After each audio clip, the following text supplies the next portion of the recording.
after northern governors held an emergency security summit in Kaduna, and terrorists have struck again, this time attacking a military base in Borno. The big question remains, when will this bloodshed end?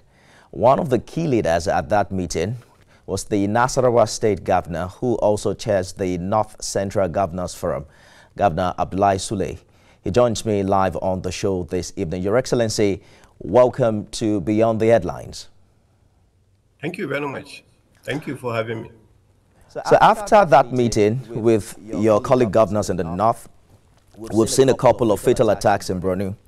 What specific new strategies emerged from that meeting to end this cycle of violence? And why do you think previous measures failed? Well, there are so many factors in there. But first and foremost, let me use the opportunity to commend our security forces for all their efforts, because this is not an easy period, both for Mr. President, our NSA security forces, and of course, every governor, especially of the northern part of the country, because of what is happening, and definitely also our traditional rulers. That was the essence of the meeting, and that's the reason why we had a meeting where it was just a single item meeting, where security was the only item discussed.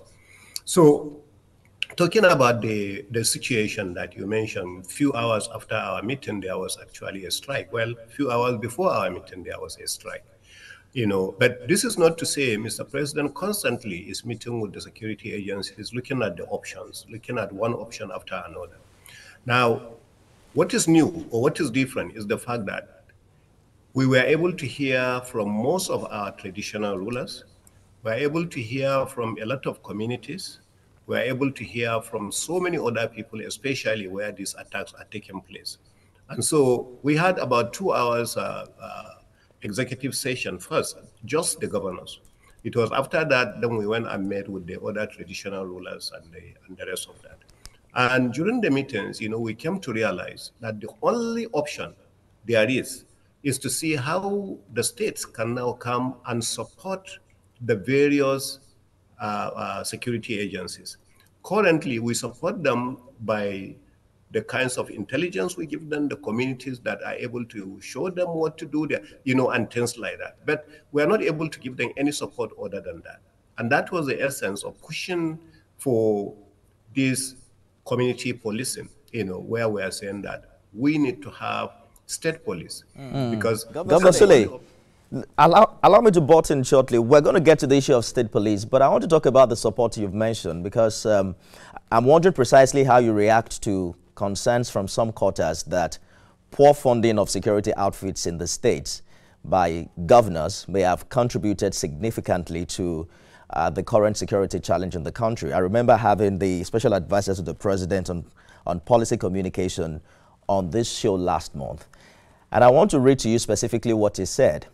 Mr. Daniel Bwala said, quote, "What we are finding very sadly is that there are some states where the governors give 20 million naira to SSS, 20 million naira to the police, 20 million naira to the army as monthly allocation for fighting insecurity.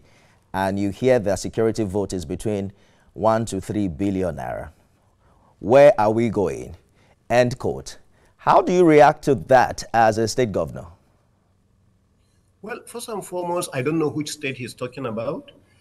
Secondly, with due respect, Mr. Bwala had never been a governor, so I don't know where he's getting that kind of information from. For us in Nasarawa State, we're open book. Our entire security that we had never seen even 300 million as security vote.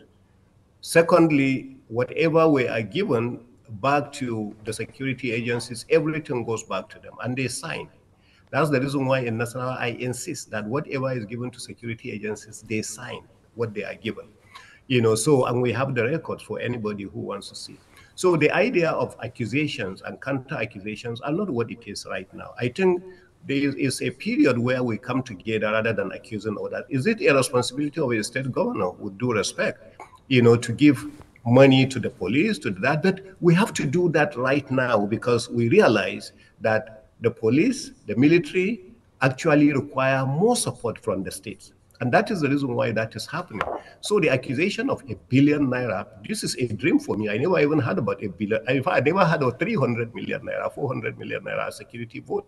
So when they mention those kind of numbers, sometimes I'm blown away. I don't know where they are coming from. So Your Excellency, you're saying that Nasarawa doesn't get up to 300 million security vote? Definitely not. Interesting. I don't get 300 million naira security vote in Nasarawa State. I don't.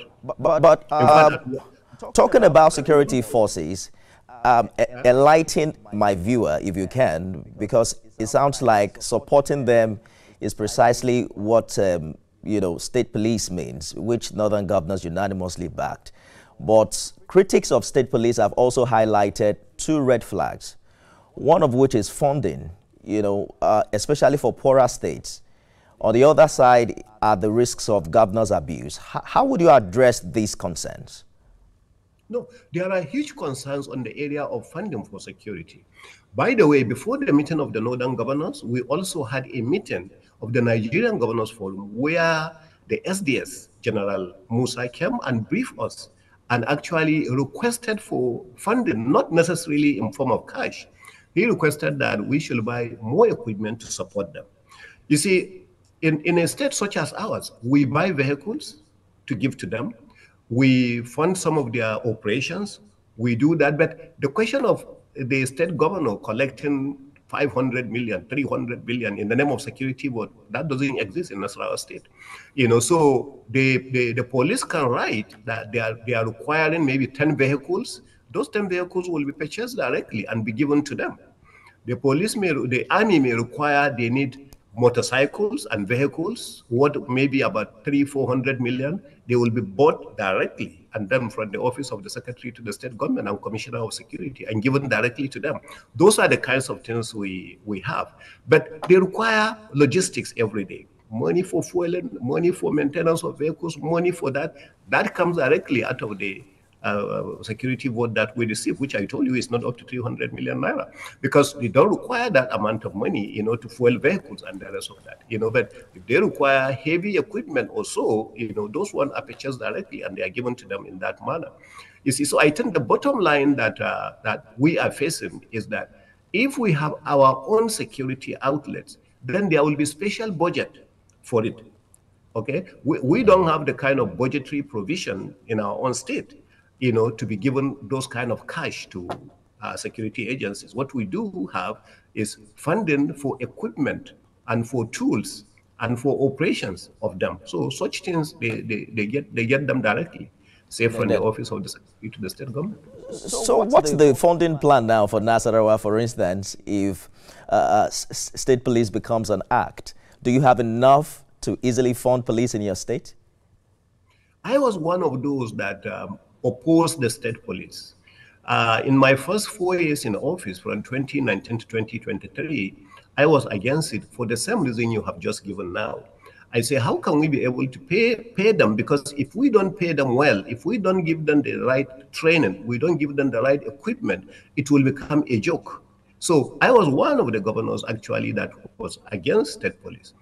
But you see, after looking at the realities now, and with the improved resources that are coming to the states, I, as Nasarawa State Governor, I can tell you clearly today that we are in a position to say that, yes, if we have state police, we will make sure we actually engage sufficient number of state police that we can properly take care of them. If another state is getting 50,000, Nasarawa State may say we are getting only 10,000, because the 10,000 are sufficient for us. And then we will say, this is their salary, these are the tools we are buying for them for equipment, this is their logistics, this is everything like that. For their uniform also, we are in a position today to say we can make that provision, looking at the advantages. So earlier on, I couldn't. The way I'm talking today, I could not talk like that about 3, 4, 5 years ago, because we were not in a position to be able to say that. But right now, a lot of things have changed.